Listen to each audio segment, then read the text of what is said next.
તો કડીમાંથી શંકાસ્પદ ઘીનો મોટો જથ્થો ઝડપી પાડવામાં આવ્યો છે। રહેણાંક મકાનમાંથી શંકાસ્પદ ઘીનો જથ્થો ઝડપાયો છે।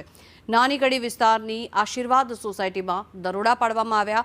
અલગ અલગ બ્રાન્ડના 880 જેટલા પાઉચ 3 નંગ ડબ્બા જપ્ત કરવામાં આવ્યા છે।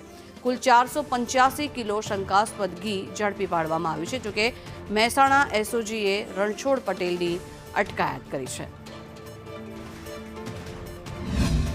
આશીર્વાદ સોસાયટીમાં રણછોડભાઈ મણિભાઈ પટેલના ઘરેથી શંકાસ્પદ ઘીનો જથ્થો, એમાં સાગર ઘીના પાઉચ 500 mlના તથા અમૂલ ઘીના પાઉચ એમ 360 પાઉચ અમૂલ ઘીના હતા।